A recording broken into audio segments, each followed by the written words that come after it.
I'm Lee Morris. And I'm Patrick Hall. Together we created Fstoppers.com, and we have teamed up with Elia Licardi to create the most in-depth tutorial on all things landscape and cityscape photography. Join us as we take you behind the scenes and around the world to over 7 unique countries in our quest to find the perfect landscape photographs.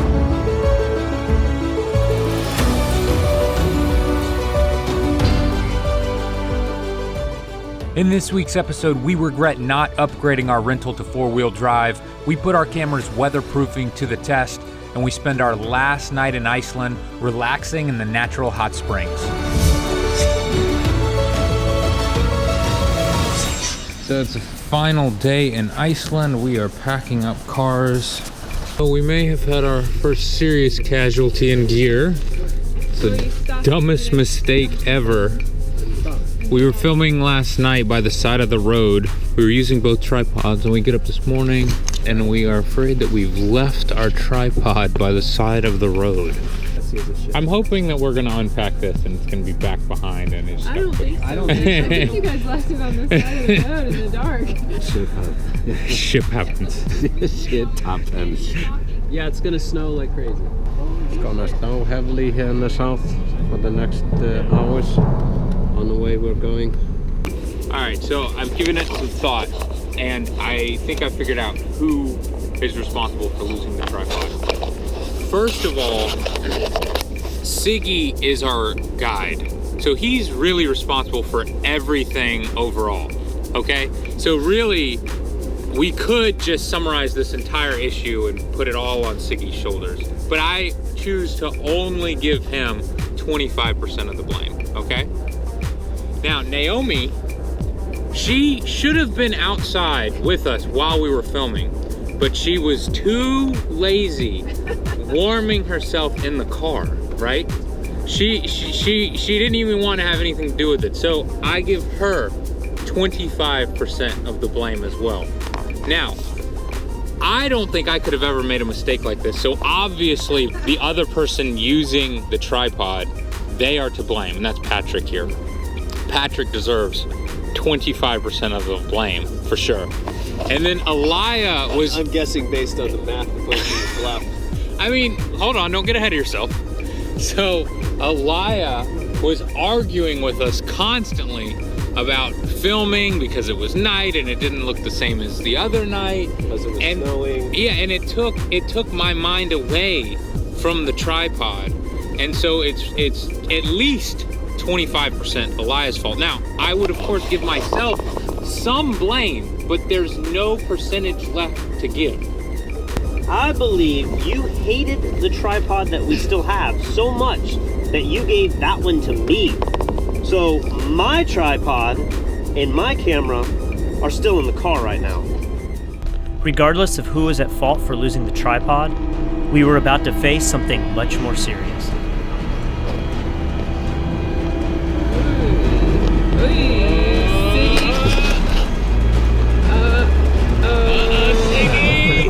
Let's see, is he concerned? We might have time to go back for the tripod. Oh, look at what you've done, Siggy. Look at what you have done. What's gonna happen, We're going to be camping. Siggy, I thought you were a professional. What are you doing? I just got stuck, so stop filming. Dude, it's hailing on us. Oh, here it comes. We just found out we lost a tripod by the side of the road. It's out here hailing on us, and our driver just got us stuck. So this is like the epic storm. I gotta go help. Come on, Patrick, stop taking selfies all the time.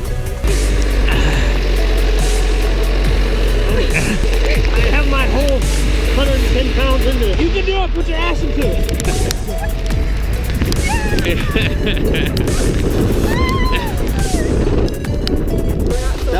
That was actually really fun. Well, this has been a very strange day so far. Yeah. That was kind of scared to move on. I know. What else? I'm not gonna say anything. Let's not say anything else about it. Despite Siggy's attempts to sabotage our trip, we were back on the road again. What is the point of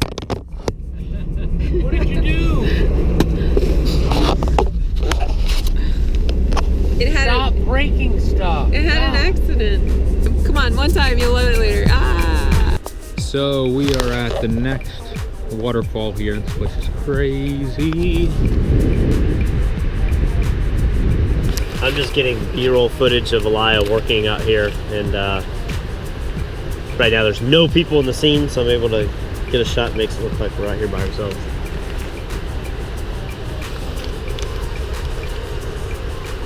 It's a good thing Patrick has those boots, because this snow has to be at least a ½ inch thick.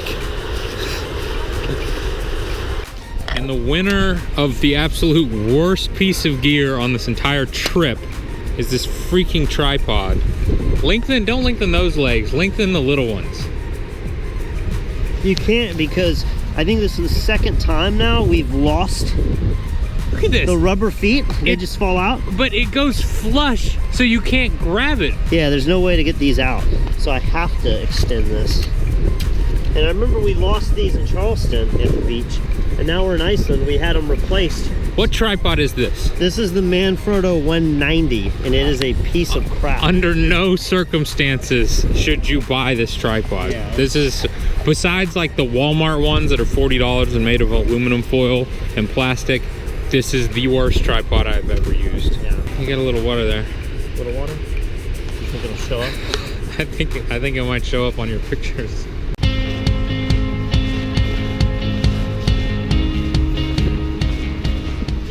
We're down to one video tripod now, and it's the worst tripod I've ever used in my life. Patrick had a really good idea though. We've got our crappy tripod with a magic arm. We've got a super clamp here connected to a magic arm with the second camera, so we're still able to get super stable A and B roll shots here. Trying to make do with what we have. I'm Yeah. glad I brought this little thing. This waterfall is throwing mist everywhere, so I'm just putting my hand over the lens, hoping to minimize the water on it. I'm sure it's probably already covered. So this is a very iconic waterfall. It's also a very tall waterfall. So what I did is we parked pretty far back from where we're standing now, and I sort of worked my way up in phases. So I tried to stand a little bit further away, zoomed in, and eventually worked myself up to this position. The reason I started from the back and moved forward is that way I didn't leave any footsteps. If I would have walked all the way up to the waterfall and started walking back, turning my camera around, I may have left footsteps in the snow. Since we were some of the first people to get here, we really had a minimal amount of imprints in the snow already. So we had this nice clean palette to work with. I didn't want to ruin that. So we're at our final waterfall. I don't know the name of it. I can't remember the name of any of these, to be honest, but this is pretty amazing. This is the one that you get to walk behind the actual water. A little misty over here.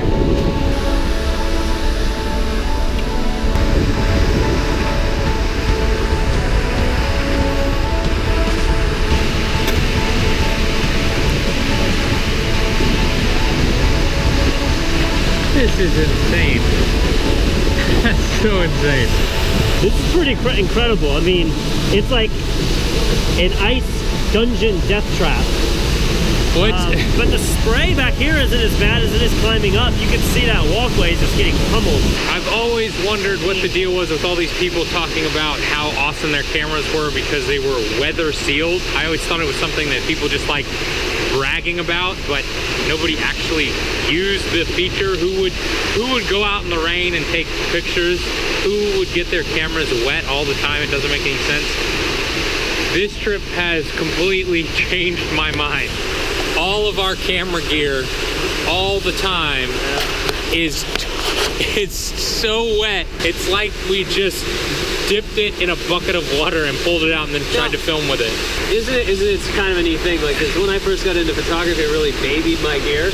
And then when I started traveling to places like this, I just slowly started not caring as much and testing it.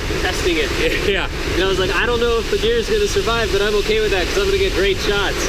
And every time the gear survived. I mean, it's pretty amazing. The cameras that I shoot with, the Nikon cameras, the Fujifilm X-T1, they're weather sealed. That really makes a difference in sub-zero, frozen, rainy, hail, snow weather. It's so wet that it's dripping water. We're behind another waterfall right now. It's freezing. We're soaking wet. It's crazy. We're trying to do this interview, but the B camera with the 14 to 24 on it has so much water on it that I don't think we're even gonna be able to make any detail out. It's actually, we've been wiping it down with a microfiber cloth, and it feels like we're just smearing the water around. I don't even think we can get this thing dry for the interview. It's really, really entertaining. Using something as simple as a shower cap can prevent the accumulation of water on your lens. And you really want to explore and take advantage of this dynamic weather, because when you have these dynamic weather environments, it's really when you can come away with something extraordinary.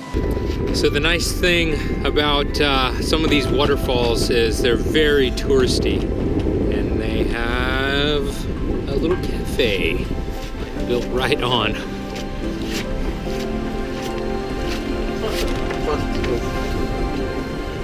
So after completing the final lesson here in Iceland, we decided to hit the road. At the next stop, we learned that Siggy has some very interesting views about photographers. You seem to have opinions about those in our field. Yeah, I do have, but Yes. I'm not talking about you. Not you us, especially. not us. No. Other photographers. But, other photographers, they're like a weird bunch of nerds, and they're so strange. They only talk about photography, nothing else. Actually, one of the things that's always amazed me, that is how long time it takes for a professional photographer to just take one picture. You just press a button, run right? out of the car and take a snapshot. Yeah. And they can stand there for hours. Yeah, a lie is like that. Before they even figure out how to take the picture. They're messing with buttons the whole time. Yeah, they're messing with buttons, and I suspect they've never learned properly how to operate the camera. And they're so focused on these darn ice cubes floating on the black sand beach, you can't imagine. It can be. I can get a little bit tired of that. What do you do for a living, Siggy? What I do for a living? I take photographers to the most exciting places in Iceland you can find. So you hang out with the most hated people in the world? Yes, I do. Actually, I do. And I love that. After finding out our tour guide hates us, Siggy completely redeems himself by taking us to one of the most relaxing places in all of Iceland.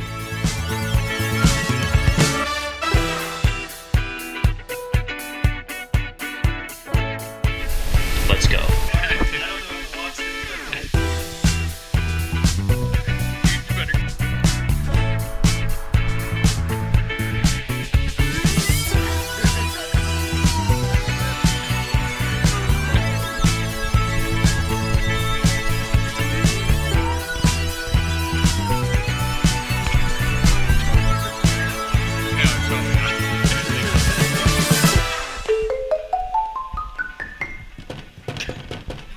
Can I have one red wine, Yeah. 2 beers, beer?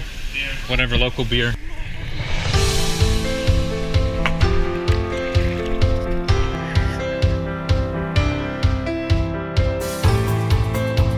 This was probably the most successful trip to Iceland I've ever been on. This just, the synergy of the group worked really well. We had ice caves, aurora, snowy conditions. Patrick's boots. Looking back now, it's really amazing to think about how much we got to see traveling around Iceland for just 2 weeks.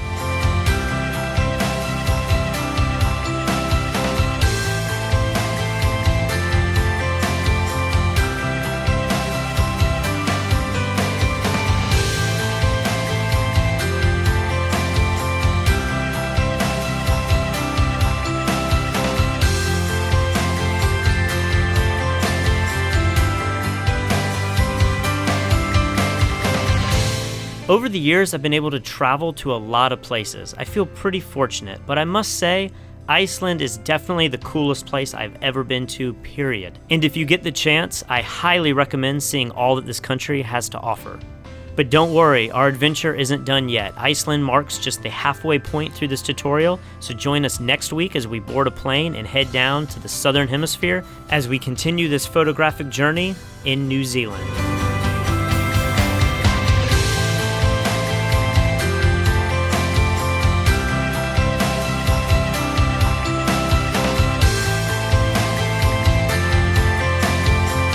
To learn more about this entire photography tutorial, head over to fstoppers.com/Elia Liccardi.